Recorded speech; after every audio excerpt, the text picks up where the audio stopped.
हाँ जी, जी, अस्सलाम वालेकुम। कैसे हैं आप सब? आई होप आप सब ठीक होंगे। तो आज मैं यहाँ पे जो बातें आपके साथ शेयर करने वाली हूँ, यहाँ पे मक्खियाँ भी काफ़ी ज़्यादा हैं। आज मैं धूप में बैठी हूँ, बच्चे मैंने सुलाए थे, तो सोचा कि आपके साथ ये वाली बात शेयर कर देती हूँ क्योंकि यहाँ पे जर्मनी में मैं कैसे और क्यों आई हूँ। जर्मनी में आने के लिए काफ़ी ज़्यादा मुझे स्ट्रगल करना पड़ा, काफ़ी ज़्यादा मेहनत करनी पड़ी, पढ़ना पड़ा, बच्चों को पाल रही थी उधर। उसके दौरान फिर जाती थी, आती थी पढ़ने के लिए और फिर मायके में सारा मतलब मैं बर्डन डाला हुआ था कि उनको दे आती थी बच्चे कि आप संभाल लो और मैं खुद पढ़ने चले जाया करती थी। ये पढ़ने वाला जो काम था ना, ये दौरान में पढ़ने के मैंने बहुत ज़्यादा चीज़ों का सामना किया है, बहुत ज़्यादा नज़रों का सामना किया है, बहुत ज़्यादा मैंने वहाँ पे दलालत मतलब कि खटी है पाकिस्तान में ना। तो आपको पता ही है कि वहाँ के हालात कैसे हैं। आप सड़क पे एक लड़की अकेली जा रही होती है तो आप सोच सकते हो कि इमेजिन कर सकते हो कि आप वहाँ पे उसके साथ रोड पे चलती हुई के साथ कैसी कैसी नज़रों का सामना करना पड़ता है। तो ये सारी चीज़ें बड़ी मैटर करती हैं और वहाँ पे इस तरह का माहौल नहीं है बिल्कुल भी कि आप अगर सड़क पे रात के अंधेरे में भी निकल जाते हो तो आपको कोई पूछ का भी नहीं है, बल्कि पढ़ के भी नहीं वेंदा। तो वहाँ पे इस तरह का कोई सिस्टम नहीं है। मैं 2 बच्चों की माँ थी, लेकिन ये किसी को थोड़ी पता होता है, या फिर 4 बच्चों की भी हूँ हाँ, लेकिन वहाँ के तो हालात ही इस तरह के हैं ना, लोग ही इस तरह के बीच-बीच में होते हैं। मैं सबको नहीं कह रही, सब बहुत अच्छे होते हैं, बहुत ज़्यादा लोग वहाँ पे बहुत अच्छे हैं, जिनकी वजह से आज दुनिया कायम है। मैंने जर्मनी में आने के लिए बहुत ज़्यादा स्ट्रगल की है। मैंने वहाँ पे पढ़ाई की, मैंने पढ़ने के लिए जाया करती थी गुजरांवाला में, जाना मतलब अपने सियालकोट से गुजरांवाले पढ़ने के लिए जाया करती थी। अब आप लोग ये कहेंगे कि सियालकोट में कोई इंस्टीट्यूट नहीं था पढ़ने के लिए जो आपको जर्मन लैंग्वेज सिखा सकता। तो बहरहाल वहाँ पे मैं गई थी। वहाँ पे मुझे उनकी ना कुछ चीज़ें पसंद नहीं आई, मीन्स कि वहाँ पे जो भी लड़कियाँ थी सब शादीशुदा थी, उसके अलावा वो सारा कुछ ठीक था। लेकिन जब मैं गई थी ना, तो जब मेरा इंटरव्यू लिया था ना उनके ऑफिस वालों ने, तो कुछ मुझे वो गैर मुनासिब लगा था मेरे लिए। उनको ज़्यादा कुछ हमदर्दी, कुछ ज़्यादा सॉफ्टनेस मुझे अपने लिए अच्छी नहीं लगी थी। तो मेरे साथ थोड़ा सा स्ट्रिक रहे, मेरे साथ थोड़ा ऐसा मतलब रवैया तैयार करें कि मुझे अपने आप को वहाँ पे कॉन्फिडेंट महसूस करूँ, बट के जबकि मुझे ऐसा कुछ भी महसूस नहीं हुआ। इतनी हमदर्दी, इतनी सॉफ्टनेस कि मैं एकदम से हैरान हो गई कि ये क्या चीज़ है। मतलब मैंने यहाँ पे पढ़ना है, मैंने टीचरों के सामने बैठना है, तो वहाँ पे टीचर ही मेरे साथ इतने सॉफ्ट हो जाएंगे, तो ये कैसे चलेगा। मैं बिल्कुल अपने आप को अनकंफर्टेबल महसूस कर रही थी। तो फिर इसलिए मैंने वहाँ पे जितने भी इंस्टीट्यूट देखे ना, मेरी नज़रों में तो सिर्फ 2 थे, जो 2 थे वो दोनों मेरे लिए कंफर्टेबल नहीं थे। तो इसलिए फिर मैंने वहाँ से छोड़ा और मैं गुजरांवाले रोज़ाना जाया करती थी, गुजरांवाला में, ठीक है। वहाँ पे जाके मैंने इंस्टीट्यूट से पढ़ा और वहाँ पे जाके यकीन करें, मैंने वहाँ पे भी तो पहली दफ़ा ही मैंने ऑनलाइन उनसे अपॉइंटमेंट ली थी। वहाँ पे गई, पहले दिन ही मुझे जाके पता चल गया कि ये चीज़ मेरे लिए बेस्ट है। और वहाँ पे हर चीज़ की सहूलत थी, डबल मंजिल थी, सारे एक टाइम लड़कों की और एक टाइम लड़कियों की क्लास लेते थे और बड़ा अच्छे तरीके से मैनेजमेंट करके मैंने वहाँ पे आइंस कंप्लीट किया, लाहौर में टेस्ट दिया और फिर अपने पेपर अपने एम्बेसी में कंप्लीट किए। और फिर वहाँ पे जाके जब मैं गई एम्बेसी में, तो वहाँ पे उन्होंने मुझे बोला कि आपके हस्बैंड को तो अभी जर्मनी में 2 साल भी पूरे नहीं हुए, तो आप तो नहीं यहाँ पे अभी फ़ाइल जमा करवा दें। जब आपके हस्बैंड को 2 साल पूरे हो जाएंगे तो फिर आप आके, तो आपको अब हम जवाब दे देंगे, तब तक आपकी फ़ाइल ऐसे ही पड़ी रहेगी, आपको कोई भी किसी किस्म का रब्ता करने की ज़रूरत नहीं है 6 माह तक, ठीक है। मैं बड़ी परेशान हुई, सारी रास्ते में रोती हुई आई और घर आके मैं इतना रोई कि छोटे छोटे बच्चे हैं। अब मैं अपने ज़हन बना चुकी थी कि बस अब मैं यहाँ से निकलने वाली हूँ, इन झंझटों से, इन चीज़ों से निकलने वाली हूँ। तो फिर क्या हुआ कि बस एकदम से मैं ऑफ हो गई, मुझे बुखार बहुत ज़्यादा तेज़ आ गया। मैं अपनी अम्मी के घर में रह रही थी, तो क्योंकि दरानियाँ जेठानियाँ के पास हम लोग वहाँ पे रहते हैं, लेकिन वो सब के अपने अपने बच्चे हैं, कोई किसी को कम ही संभालता है ना। पूरी प्रॉपरली जिम्मेदारी तो कोई भी नहीं ना लेता। 1-2 दिन की जिम्मेदारी भी इतनी मुश्किल से नहीं कोई संभालता। ये सारी चीज़ें तो आपके मायके वाले हैंडल कर पाते हैं ना। तो सास और ससुर इतने बूढ़े हैं कि वो, मैं आपको क्या बताऊँ, कि वो इन चीज़ों में बिल्कुल भी हाथ नहीं डाल सकते कि बच्चों, आपको आपके बच्चे छोटे छोटे हैं तो उनको संभालें, उनका खाना पीना, उनका रहना बहना उनके पैम्पर वगैरह सब कुछ नहीं मैनेज कर सकते। तो मेरी सिस्टर 2 हैं, अब तो एक की शादी हो चुकी है। तो फिर मैं इतना रोई, मुझे बुखार हो गया। फिर हस्बैंड ने तसल्ली दी, मैंने इनसे लड़ाई करना शुरू कर दी। मैंने कहा आप मेरे पेपर नहीं निकलवा रहे, आप चाहते नहीं मैं उधर आऊँ, आप चाहते हैं मैं इधर ही जलील हो जाऊँ, क्योंकि मैं ऑलरेडी बच्चों के साथ काफ़ी जलील हो रही थी। बच्चे दोनों बीमार रहते थे, ट्विंस थे और दोनों एक साथ ही इकट्ठे ही बीमार हो जाते थे। और फिदा को गिल्टी का मसला था, जो मैंने जर्मनी में आकर ही ऑपरेशन करवाया है। अगर आपने देखना हो तो चैनल पे जाके देख सकते हैं कि फिदा का ऑपरेशन पहले भी मैं करवा चुकी थी जर्मनी में, जब आई थी, जब वो 4 साल की थी। और अब दोबारा से उसका ऑपरेशन हुआ है जब वो 7 साल उसके कंप्लीट हुए हैं। तो पहले जो ऑपरेशन हुआ था वो फिर इसकी वहाँ कहानी मैं फिर से बता दूंगी यार, पहले ही फिर बीच में बातें ऐड हो जाती है ना, फिर और ज़्यादा बात लंबी हो जाती है। तो फिर मैंने उनको बोला कि आप मुझे ज़लील करना चाहते हैं ये, पर कोई हस्बैंड अपनी बीवी को, अपने बच्चों को ज़लील नहीं करना चाह रहा होता। अभी भी मेरे साथ काफ़ी ज़्यादा इतने केसेस हैं, इतनी ज़्यादा फैमिलीज़ के, जो अब वो हस्बैंड इधर तरस रही हैं कि हमारी बेगम इधर पाकिस्तान में आ जाए, लेकिन बेगम वहाँ पे कहती हैं कि उनके मेरे साथ रहते हैं तो वो कहती हैं कि हमें लगता है कि ये कुछ नहीं कर रहे। मैं जैसे मेरी फीलिंग थी वैसी ही आपकी है, सेम टू सेम सिचुएशन है, इसी तरह हो जाता है हमारे साथ। तो फिर मैंने कहा इटली नहीं बुला रहे तो फिर जर्मनी भी नहीं बुलाना चाहते आप। इटली के पेपर भी आपने, वहाँ पे मेरी टर्मीन थी, अपॉइंटमेंट थी, आपने कैंसिल करवा दी है। अब आप चाहते हो कि जर्मनी में भी अब मैं ना आऊँ। अब देखो, अब देखे ना, उनका कोई कसूर ही नहीं था इसमें, मैं तो जानबूझ के ना राजहंदी लड़ाई लैन दी है ना।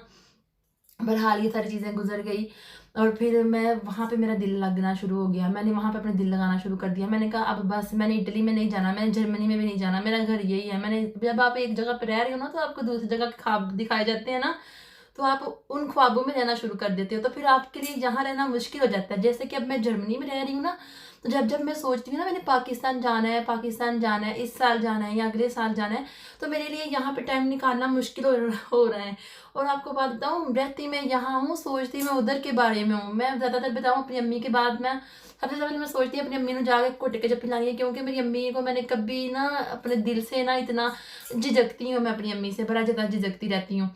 तो अब ना मैंने पहले यह कसर पूरी करनी है, फिर उसके बाद फिर मेरे दिल में ख्याल आता है कि जाके ना तबाही फेर देनी है हर एक होटल से, बार बार के खाने ने, जिन इतने खाने हैं ना रेडे महंगे, तो वहाँ पे भी जाके मैंने खाने हैं और बस यैशी करनी है। मैंने यैशी नहीं की। इसकी कहानी भी अलग से बता दूंगी, अगर आप कमेंट करोगे तो फिर चलिए थोड़ी सी बता देती हूँ। जब मेरी शादी हुई थी तो मैं हस्बैंड के साथ बाहर जाना मतलब नहीं चाहती थी।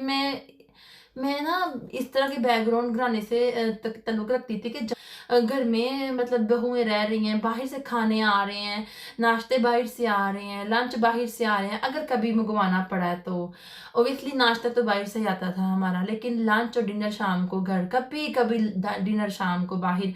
और किसी शादी पे जाना है ना हमने अगर, तो आपने मेहंदी पे नहीं जाना, हम लोगों ने वलीमे पे नहीं जाना, सिर्फ बारात वाले दिन जाना है। और वो भी हमारे घर वालों ने हमें वहां से खांदिया सार हम पजा रहे हैं घर, नहीं देखने देनी रुकस्ती, नहीं देखने देनी वहां पे मतलब दूध पिलाई की रस्म क्या चल रही है, कुछ भी नहीं देखने देते थे। बस ऐसे रोटी खा रही, चलो चलो निकलो निकलो निकलो, बस ऐसे करते थे। मैं सच्ची बातें सच बता रही हूँ, मैं झूठ नहीं बोल रही।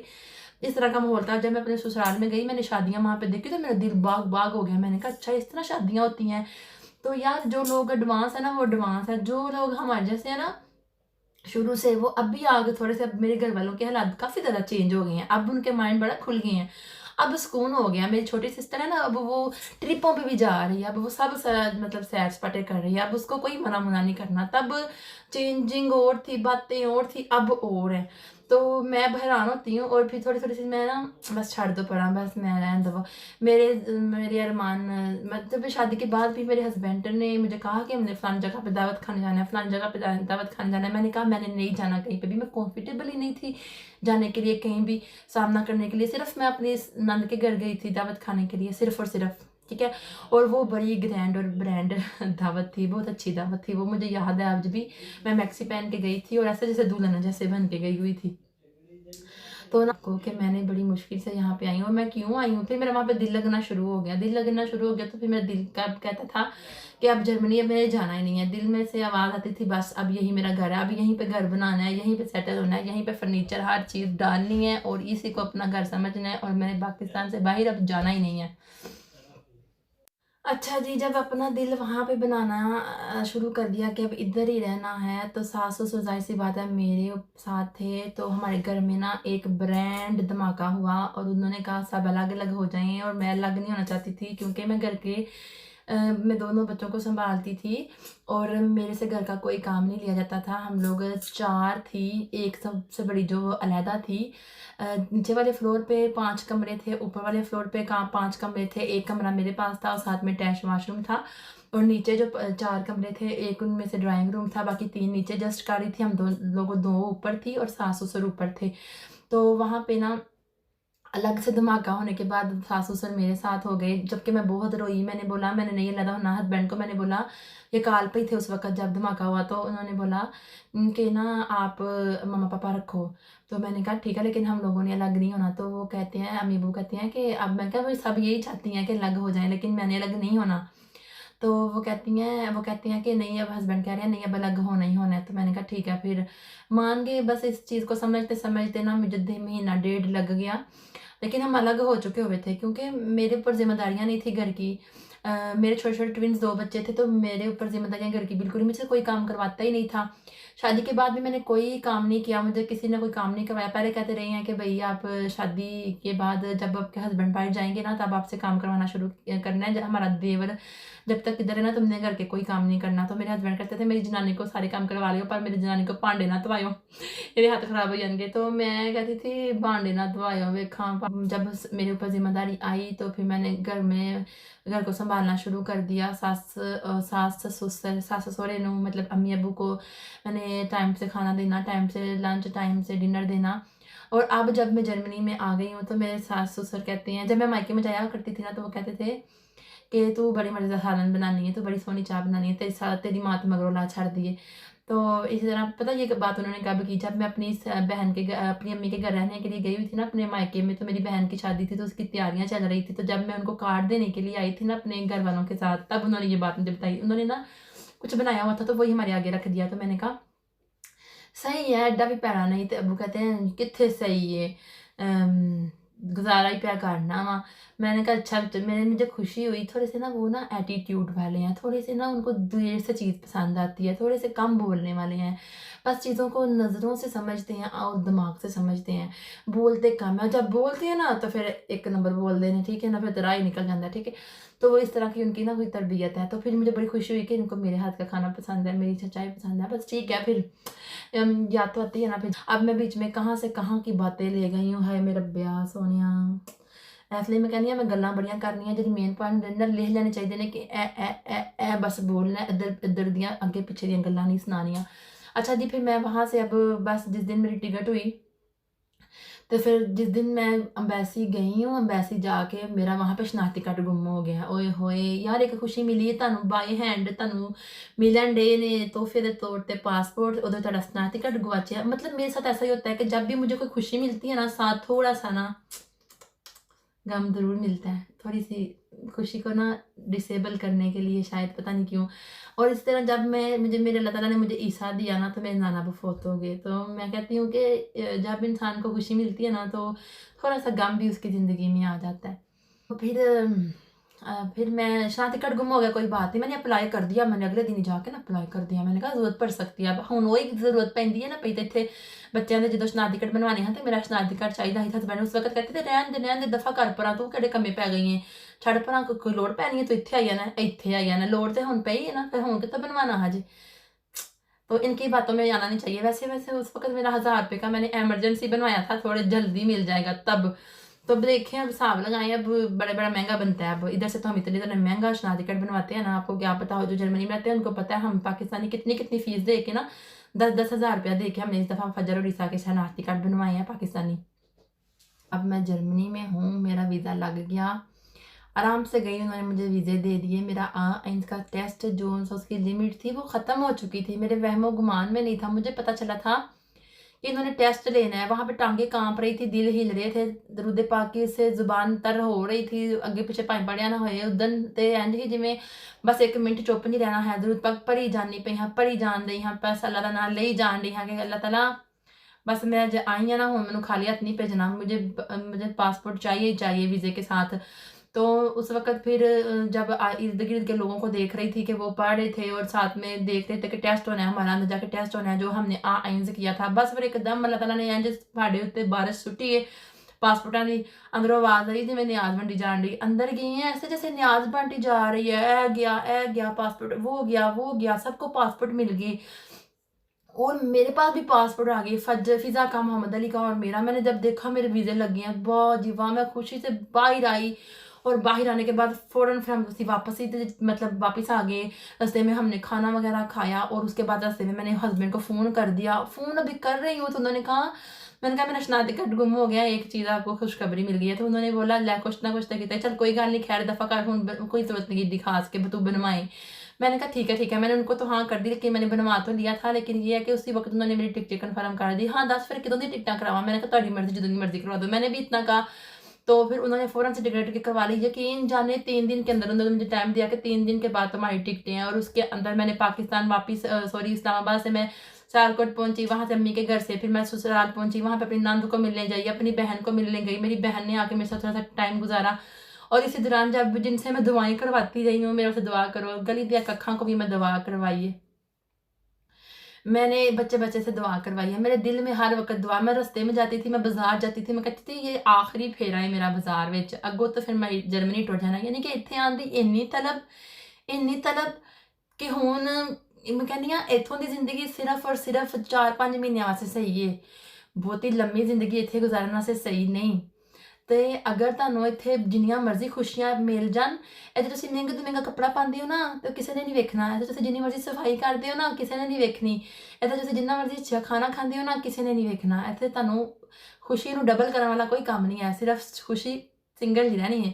ਪਾਕਿਸਤਾਨ ਜਦੋਂ ਈਦ ਆਉਂਦੀ ਹੈ ਤੇ ਕੱਪੜੇ ਖਰੀਦਣੇ ਆ, ਕਿੰਨੇ ਲੋਕੀ ਵੇਂਦੇ ਨੇ ਕੱਪੜੇ ਪਾਉਂਦੇ ਆ, ਤੇ ਜਦੋਂ ਸਫਾਈ ਕਰਨੇ ਆ ਕਿੰਨੇ ਲੋਕੀ ਵੇਂਦੇ ਨੇ, ਕਿਸੇ ਸਫਾਈ ਕਰ ਲਈ, ਖਾਣਾ बनाया, मतलब कितने लोग वेंदे ने, अच्छा तो अजैब पकाया, ये वो, इस तरह की बातें होती हैं। मेहमान आते हैं जाते हैं और फिर आप उनके घर जाते हो, मतलब एक वारी तुहाडे घर वो आंदे ने, एक बार तुसीं उन्हां दे घर जांदे हो, इंज ही काम हुंदा ना। इत्थे किसी दे घर एक वारी टुर जाना, दूजी वारी वो साडे घर आ जाण, तीजी वारी वो वेंदे ने कि फिर एक बार इन्हों के घर जाने, वो सोचते हैं कि नहीं पहला असी जाने हूँ ऐतकी।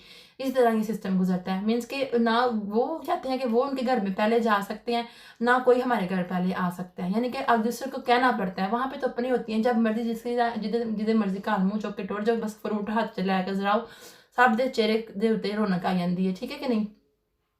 तो किसी के घर वैसे भी नबी करीम सल्लल्लाहु अलैहि वसल्लम का फरमान है कि खाली हाथ मत जाओ और अपनी इज्जत को कम मत करो। जब भी किसी के घर जाओ तो कुछ ना कुछ लेके जाओ, ताकि आप लोगों की भी इज्जत हो सके।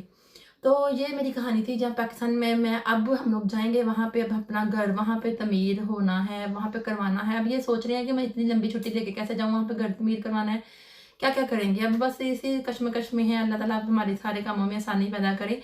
और फिर वहाँ पे घर होना काफ़ी ज़्यादा ज़रूरी हो गया, क्योंकि अब उस घर में रहना तो पॉसिबल नहीं है, 2 ऊपर और 3 नीचे। और फिर ये सारी चीज़ें हमने मैनेज कर रही हैं, क्योंकि इस तरह की ज़िंदगी में रह के ना आप फिर उधर एडजस्ट नहीं कर सकते, ये काफ़ी मुश्किल होगा। यहाँ पे हमारे पास 3 कमरे, 1 वॉनूंग ज़िमर, 2 वॉनूंग ज़िमर हैं, 2 सिटिंग एरिया हैं, 3 कमरे हैं, वॉशरूम खुले डुले 2-2 और बालकनियाँ। फिर आप देखें ना उधर वहाँ पे एक कमरे में एक कैसे गुजारा होगा।